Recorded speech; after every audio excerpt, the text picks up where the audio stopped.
Pacific Air welcomes you to Taoyuan International Airport in Taipei, Taiwan.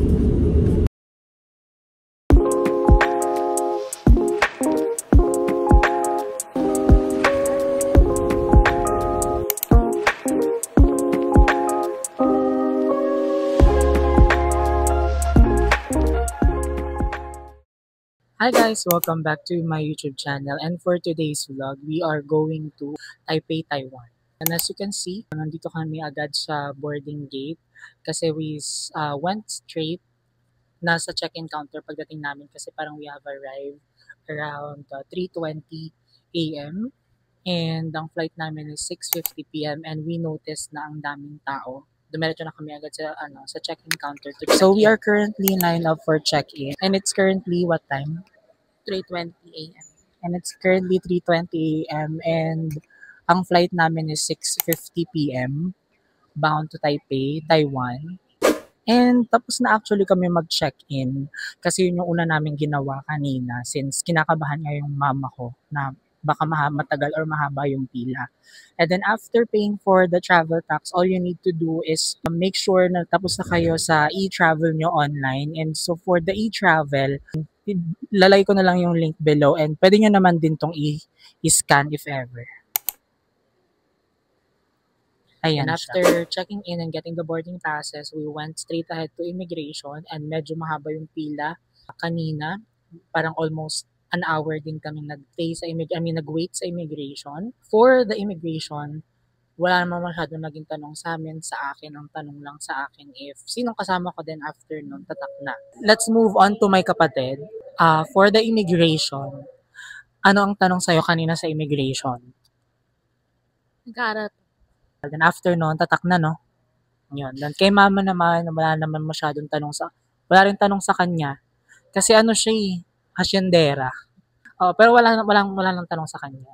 Kasi marami na rin siyang tatak. Di rin naman kasi ito yung first international flight namin. Yun. Pero ang pinrepare pa rin namin is, number one, of course, kailangan mag-fill out ng e-travel. And since you are going to Taiwan, kailangan mag-fill out ng Taiwan arrival card. Then of course, travel tax. Di na kami pumila ng travel tax. We skip lining up na kasi meron naman siya sa Cebu Pacific website. Doon na kami nag-pay ng travel tax namin para pagdating namin dito, diretso na kami check-in, immigration, and here na sa boarding gate. So, yung mga pinrepair lang naman namin is itinerary, flight itinerary, hotel booking. And since ako, nag-work ako, meron akong COE pero soft copy lang. And then company ID, dala ko yung company ID ko. Sa kapatid ko, since student siya, dala niya lang yung ID niya, yung school ID niya, and then meron din siya naka-prepare na COE or COR, Certificate of Enrollment or Certificate of Registration. Then yun lang. And that's a good thing. Wala naman masyadong tinanong sa amin. Yung immigration ulit namin went smoothly lang. Sabi ko nga kanina, nandito na kami sa boarding gate and we are now just waiting for our flight to board. Anong oras na ba? And it's currently 4:56 and mag-start daw mag-board yung flight namin around 6:05 a.m. And first time namin mag-morning flight. So, maliwanag pa yun. See you later. See you later sa Taiwan. So, it's currently 6 a.m. and we are now going to the plane. And nandito na tayo sa mahiwagang magandang runway papuntang airplane.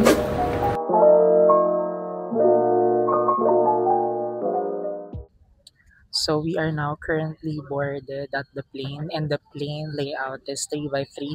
Malaki yung plane and it's my first time to ride this kind of plane. Kasi usually, yung mga usual plane lang naman yung mga nasasakyan ko, yung mga Airbuses plane na yung dalawang row lang na 3-3, ganon. Ito kasi 3-3-3. So 3, siya, parang row, ganon. See you in a bit, Taiwan. And yung flight pala namin will last for about 2 hours or 2 hours and 20 minutes, something like that. So see you, Taiwan.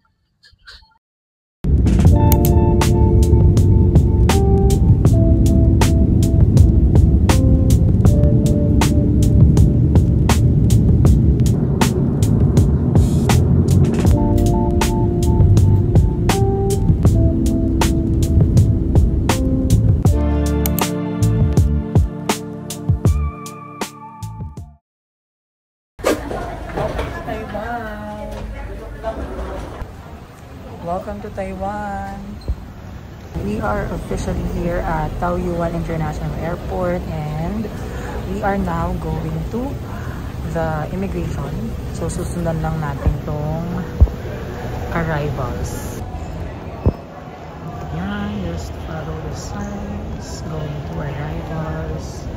So after passing the animal and plant quarantine, make sure na meron na kayong Taiwan arrival card. Meron din naman ditong fill out or yung form manual, pero kami nakapag-fill out na kami online. And here's the famous Taiwan logo. So welcome to Taiwan. So we're done at immigration. Sobrang smooth lang. And we are now going to claim the baggage. I mean baggage ni Mama. Kasi chinekin yun sa kanya. Here's the baggage claim.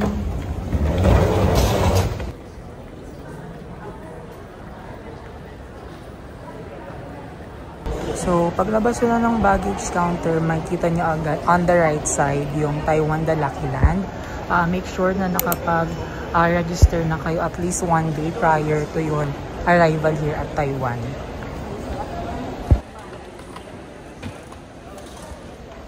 Yan na. Okay, start. Hey. See you next time. Ayan na, start. Hey, ayan na. Sana meron. Hey, congratulations! Meron ka, nakakuha ka. Talaga? Oo, nakakuha ka.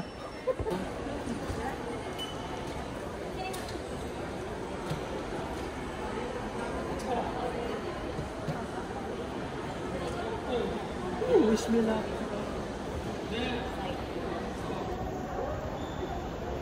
Ay, ikaw lang yung nakakuha. Nanalo siya, so we're claiming her 5,000 NTD. E-ticket yung kinuha namin. So congratulations. At dahil tapos na tayo sa Taiwan The Lucky Land and nanalo ang aking mama, we're now going to the train and sasakyan natin yung Airport Express going to Taipei City. And if ever na meron kayong nabook na SIM or any nabook nyo sa Klook, ito yung kanilang kiosk. You can actually check here. Then, follow the signs going to MRT.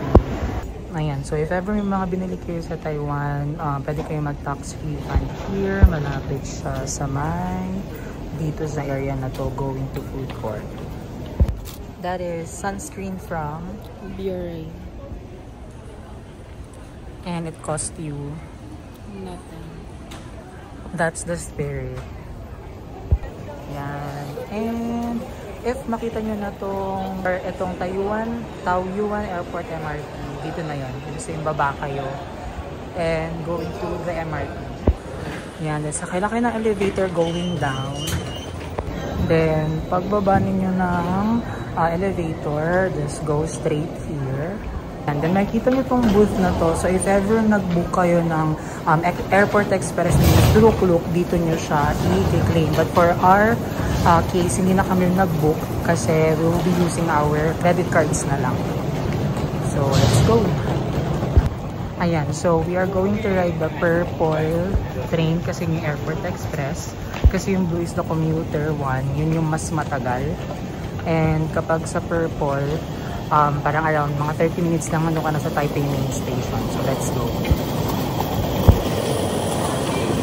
And here, bago kayo pumasok sa MRT, meron ditong parang ticketing service. Pwede kayo bumili ng single journey ticket. Parang sa Philippines. Kung credit card yung gagamitin nyo, make sure na dito kayo papasok sa may mga logo ng card. And then here nyo siya itatap. Kay mama, ang ginamit niya yata ay Atome. Yan, Atome. Pati yung sa kapatid ko, Atome din. And then, another baba na lang tayo. And then, dyan tayo pupunta sa Taipei main station. Ayan. So, dito tayo sa kabila.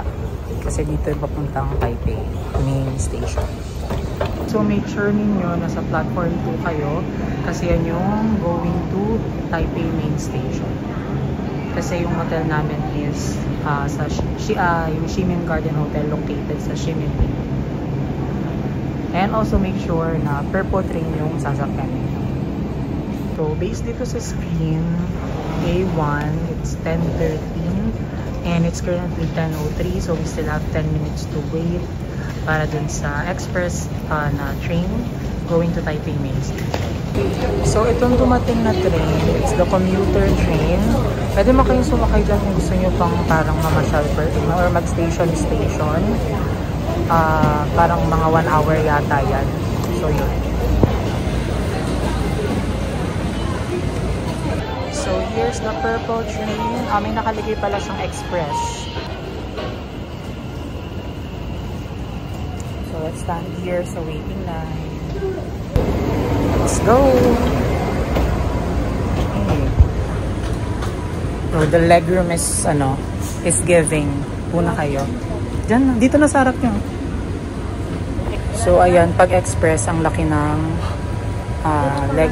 legroom. And meron din dito parang ayan, mga luggage, kagaya ng luggage. So if ever, pwede nyo naman din dyan lagay luggage. Pwede rin sa harap ninyo.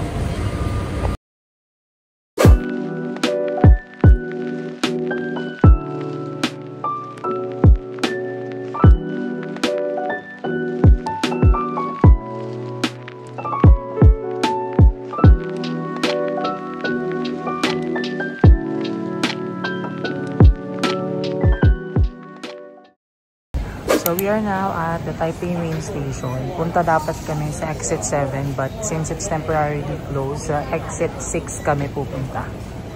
Going to Ximenling.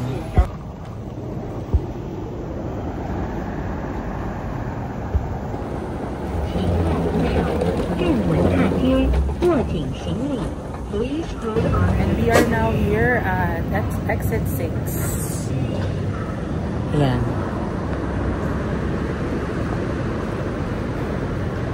At sobrang init. Mainit siya. Ayan. Sobrang init. Ay, hindi. Actually, yung hangin okay naman. So, mag-walk lang kami going to Ximenling.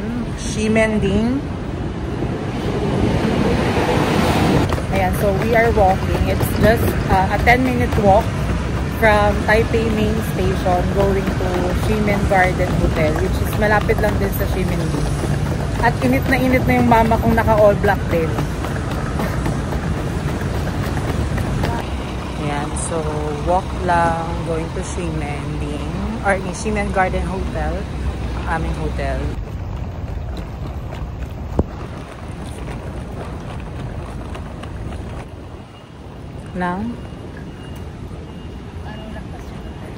Malapit na kami sa aming accommodation. Actually, ayun na siya. Yung net na building. Yan yung accommodation namin. Finally, here's our hotel, Ximen Garden Hotel. So, let's see if yung earliest na pwede sila mag-check-in. Kasi as of the moment, it's just 11:10 AM. Ayan, check-in namin parang 5 PM pa yata. So, pasok lang dito. So, ayan, Ximen Garden Inn sa 3rd floor. Ayan, so we are here. At least hindi ka medyo lapot, mainit lang. Pero mahangin, may Gesso Life sa labas. Ayan, lapot. So, we are here at the Ximen Garden Hotel. So, ito yung reception nila.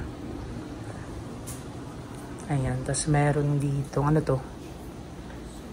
Pang ano ba yan? Online check-in. Oo nga, pang check-in pala. Self-check-in. Pwede dito. Tapos meron din parang, free ba to? Free na water. I don't know. So, galing na kami ng hotel. And sabi ng hotel namin, 3 PM bago kami pwedeng mag-check-in. So, nandito na kami ngayon sa Ximenling kasi katabi niya lang yung hotel namin.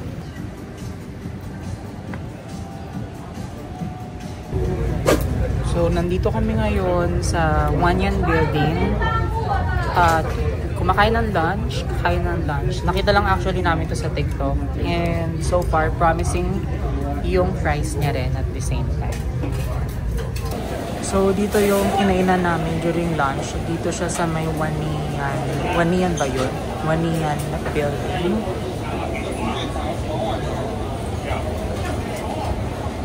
So, since tapos na kami kumain, punta naman kami ngayon ng Chiang Kai-shek Memorial Hall. Papunta kami ngayon ng MTR and ito siya. Ayan, ayun yung MTR. Exit 6 yata yan. Along ano na to, Ximending. Ayan guys, Ximen Station, exit 6. And then sasakay tayo ng MTR or MRT going to ay dito pala yung yung sikat na rainbow na under maintenance ngayon, parang ire-repaint yata siya. Yan yun. Oh, ire-repaint siya. So, kung gusto mo namang mag-slide, ito yung slide nila. Charis, hindi. Sa mga yan, ba yung bike? Bike yan, di ba? Dito tayo sa Green Line, sa Songshan Xinjiang Line. Yes. Yeah, then baba tayo here sa Green Line going to Chiang Kai-shek Memorial Hall. Dito sa platform na to. Well, actually may arrows naman. So, sundan nyo lang yan.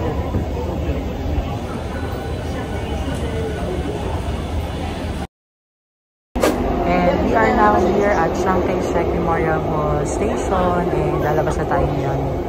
Mag-walk or maglalakad lang papunta doon. It's exit number 5 for Chiang Kai-shek Memorial Hall.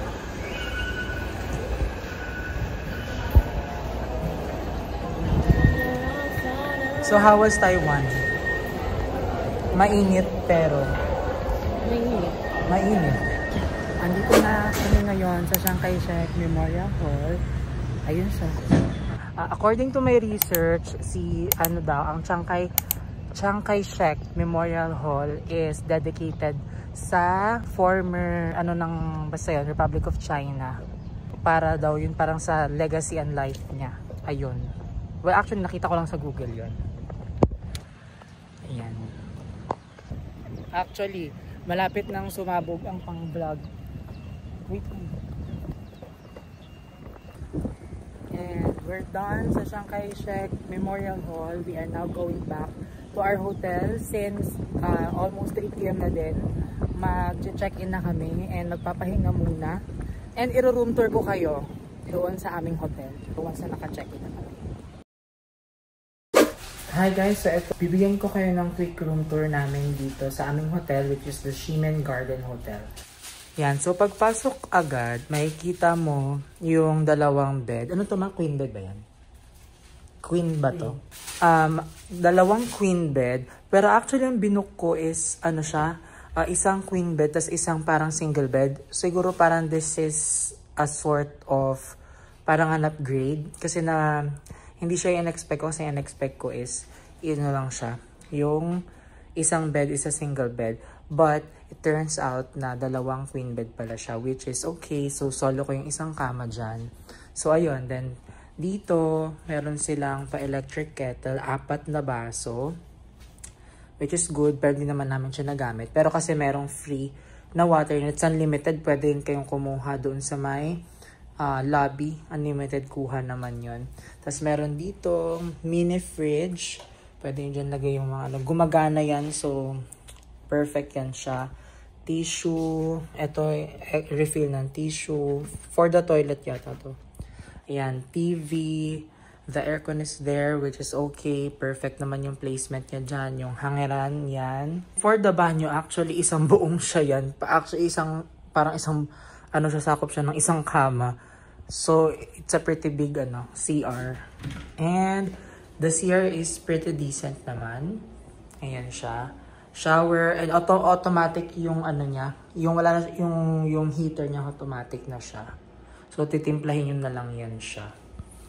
Tapos, meron yan dito, ito yung kanilang vanity or yung mirror. And by the way, everyday pwede kayong mag-request, or I mean, everyday naman na talaga nila pinapalitan yung towels. Tapos may free toothbrush, then siya toothpaste, ganon.